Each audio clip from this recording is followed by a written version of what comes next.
When I think back on my life, I can honestly say that I had anxiety for most of it. As a kid, I was shy. As a teenager, young adult, I was awkward. Still awkward. It really wasn't until I started taking care of Steve that I had full blown panic. And to be fair, it was 100% appropriate to the situation. I was 24/7 on my own around the clock saving his life for the last few years. His lungs were in such bad shape. I'd have to clear plugs, I'd have to bag him so that he could breathe, and the anxiety was constant. I did a lot of work to manage it. I did a lot of meditating, a lot of journaling, a lot of art, but it was always there. And it's not surprising. I understood it. It was no wonder I was a mess. I was under an incredible amount of stress. I think what surprised me most was that when Steve passed away, that it was still there. In fact, my anxiety got worse. And I had to do a lot of soul searching and figure out, okay, what do I have to do now in order to get back out in the world? So I did some therapying on myself. And honestly, I didn't even know if I was going to go be a therapist again. I didn't even know if I was going to be in the world again.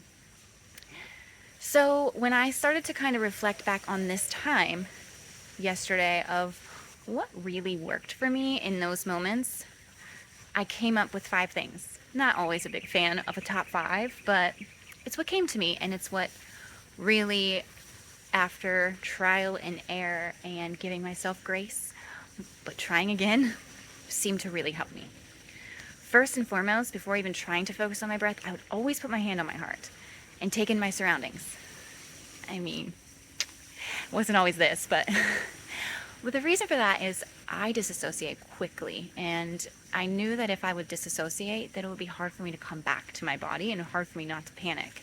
So I would immediately do some things to try to stay in my body. The other thing I did before breathing and focusing on my breath, because if I didn't focus on my thoughts first and only focus on the breathing, it didn't seem to work for me because my thoughts would cycle rapidly and I needed to change it, right?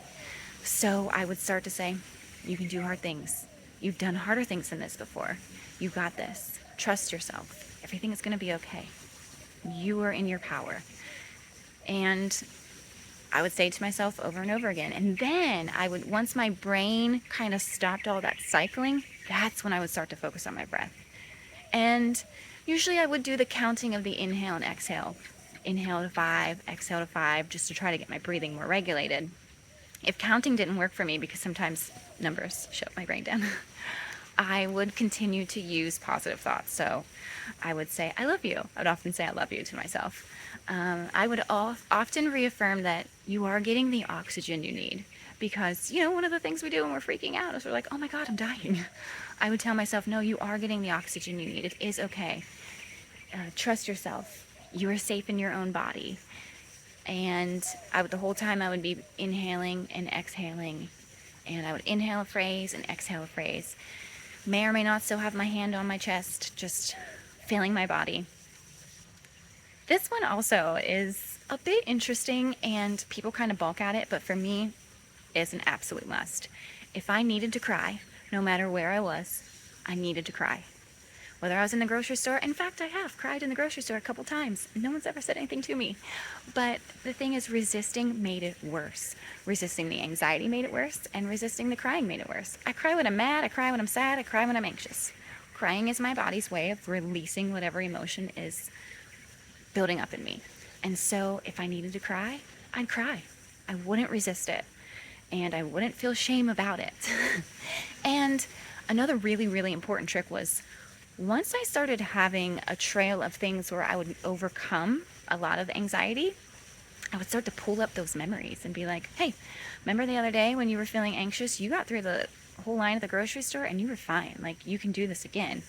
And in fact, coming up to this trip, it's such a long journey, 36 hours to get here. And I was pulling on past trip experiences where things did happen, but I was okay. And I was like, if things do happen, you will be okay. And these still are my go-to. And it took me a while to figure out what worked, because for a long time I was like, just need to breathe. And I couldn't understand why that didn't work. And I realized if I'm disassociating, me telling my disassociated body to breathe wasn't working. And if my mind was running, that needed to chill out first. So try this. If it works for you, please let me know in the comments. If you have found your foolproof method, also let me know in the comments. And just hang in there. Remember, shame is not going to help anything. Never shame yourself. It keeps you stuck. And it's okay to have anxiety. It's okay. Love y'all. May you have peace. May you be well.